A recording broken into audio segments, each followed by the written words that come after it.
All right, in this tutorial, we're going to explore materials in Unity. As you see, everything is gray, everything we have created so far at least. And my scene is not saved, so it's suggested that you save it.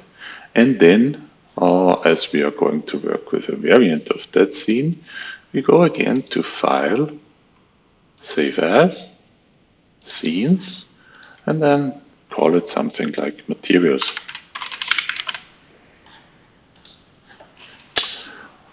We will only need one cube initially, so we can select the cube copies or any you have made. Reset the rotation of that cube. And let's now give this cube a color. Also go back to the Move tool. And now we are going to work with our assets folder. So in the assets folder down here, expand this window a little bit, we right click, create, and then find material. So a new material was created. We can rename it to something like blue, because it's going to be a blue material. Now, it's a good idea to keep this assets folder organized. So what we can do is also right click, create a folder, and let's call this materials. And we can then drag our blue material, which isn't blue yet, to the materials folder. And we can open it, and there we find the material. Selecting it in the assets folder, we also get components of that blue material in our inspector to the right. And there are a few parameters we can play with.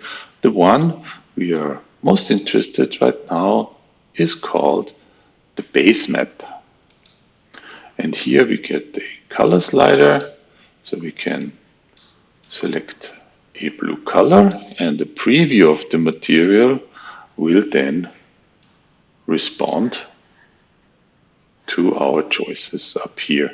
We can then close this, and when, say, we want to color this cube with that material, or rather assign that material to the cube, we can drag this material on the cube, still calling it the cube. It's more like a wall, but the game object is called a cube, and it will then take on this color. So let's say we want to create a material with a different color. In the Materials tab, we go to Create, Material. Let's call this red. And we do the same thing. Make it red. Ctrl D, copy and move the cube. Drag the red material on, and so forth. So that's for simple materials that just have a color. When we select that cube now, which we could also rename red cube, we find again that it has all the parameters and the material was updated. So selecting the material again, we could also change it from the surface type of opaque to transparent. And then the cube will not right away be transparent. We have to enable that with clicking on the base map. And here we have an alpha channel slider, and if we slide that a little bit to the left, the cube becomes transparent. So that would be a starting point for something like a glass material. Right, so let's say we wanted this cube to remain transparent. We close this, and maybe we also want to rename the material accordingly in the assets. We can select it, right click, rename, and call it red transparent. So, and so forth. You can create materials of different colors and drag them onto objects into our scene. Now, what if we want to have a material with a texture map? So for this purpose, you can use any texture map files you have. Actually, that's encouraged for experimentation. But if you just want to follow along, you can go to the folder you have downloaded from our Google Drive, and there you find a folder called Texture Maps. And if we go to our assets, expand that back to our folder, you see that there's concrete, marble, mesh, and so forth texture, and these have different texture maps. You can drag this whole folder into your assets, or actually the texture maps folder. You get a little plus sign after a moment, and Unity will then process the texture maps, and there you have then the same folders as you had in your Explorer. I'm just seeing that the marble is marked as empty, something I will fix before you see this. Okay, I have fixed this. The marble will also contain some texture maps when you download this. So let's create a material with a texture map now. We go back to our assets, to our materials, and let's create a new material called marble. Or if you have a concrete texture, then use concrete or brick, whatever it might be. Again, it is encouraged to use your own textures. But the marble texture now has not yet a texture map assigned. We always have this little preview here of how the material looks. But what we can also do is, for instance, duplicate one of these cubes, so Ctrl D and move, and assign the marble material right away, because the editor will also update any material changes we make in the material settings. So marble is currently assigned to this game object, marked in red. Now let's change this marble material to contain texture information. We have here in the surface inputs a few slots. But what happens when we go, say, for instance, to our marble here in this Explorer window, and we select one of these texture maps, the inspector image changes. So in order to work with those while having the inspector window of the material open, we can do the following. Go to our materials folder, select marble, and then up top to the right below layout, there's a little symbol of what looks like a padlock. When we lock that, no matter what we click or select in our scene, the inspector will always stick to what we have locked, and that's the marble material. This now allows us to navigate to the folder with the texture information, and if you hold Ctrl and use the middle mouse wheel, you can either make the contents of the folder smaller or larger. Larger in this case gives us a little better preview of how these textures look. And here we have something that we can put into our base map, which is called Slab Marble Diffuse.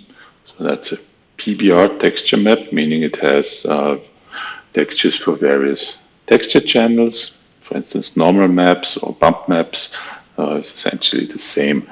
So let's use the texture or the diffuse texture, not recognizing much difference here, and drag it to the base map slot here below surface inputs, and immediately the texture gets applied. You can zoom in a little bit. It is rather flat, so we can use this normal map here. We select it, it's called norm, and drag that to the normal map slot. And then we see that this marble is having some depth information. Now, we can adjust this a little bit. For instance, we can adjust our texture tiling, meaning how often it is mapped on any given object. So for instance, if we select this tiling in the detail inputs to be 2 and 2, oh, no, sorry, not in the detail inputs, here up top in the tiling, 2 and 2, the texture will be more fine-grained. There's a little shine to it. Maybe we are happy with that. Maybe we want to change the workflow mode to specular. That can change the appearance ever so slightly. We can also adjust the smoothness, so how polished in a way a surface is. If you slide it more to the left, it's more matte. If you slide it more to the right, it becomes more shiny. And I believe, let's see if it has a height map. Yeah, so it's got this placement map here. We can also drag this into the height map slot here. Typically, bump mapping is all we need, but that gives us slightly more three-dimensionality. And now we have created a marble material.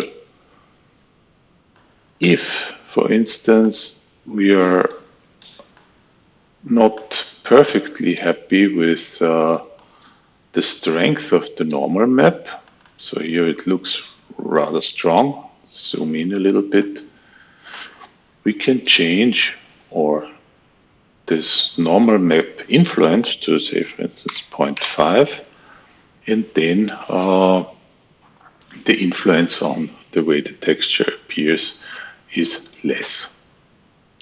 So that's essentially how we work with the texture map for an opaque object, meaning an object we cannot see through. In some cases, we have materials with transparent textures, and let's explore those real quick also. We now unlock our marble material in the inspector by again clicking this little padlock up top, and that allows us to Control D,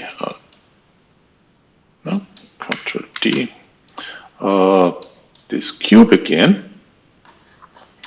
And in our assets, materials, we create a new material. We call this wire mesh, or I call it.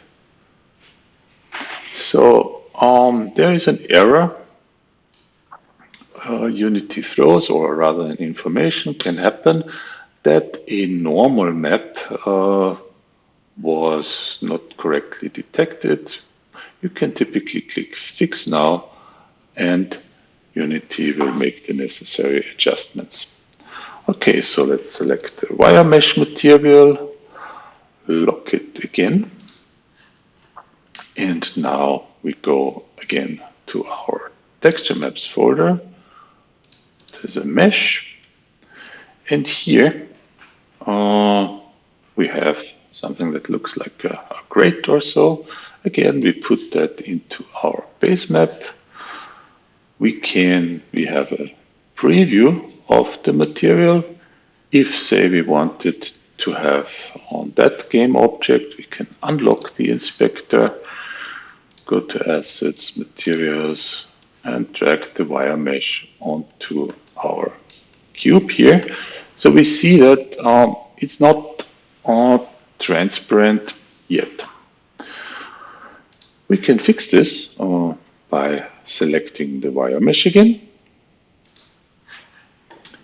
And here I realized that I made a slight mistake. So what I put in the base map channel was this JPEG file, but JPEGs can't have transparency information. We must use PNG. And if we drag that to our base map, the wire mesh will automatically become transparent if we enable alpha clipping. If we don't, it's not.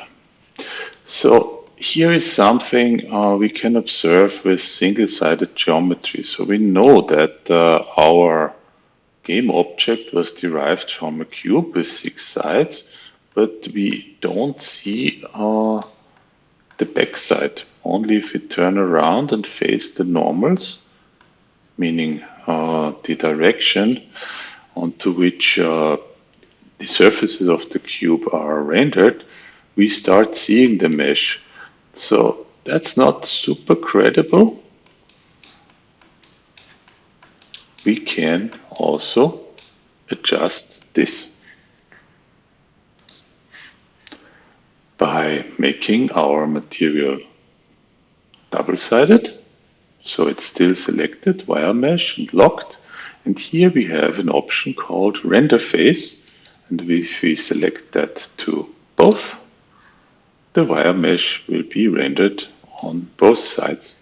Again, we can change the tiling to say 2 and 2, or we can also scale this independently. Maybe we want to do it y in the 4 in the y-axis, and we get a finer mesh.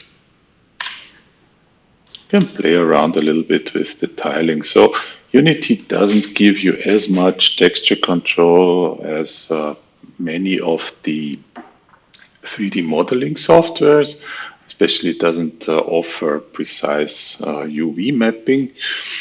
But for our exploration, this is good enough. So we have created a material or more materials with a single color, a transparent material, a material that is opaque with a texture map, and a material with what's called a transparency map.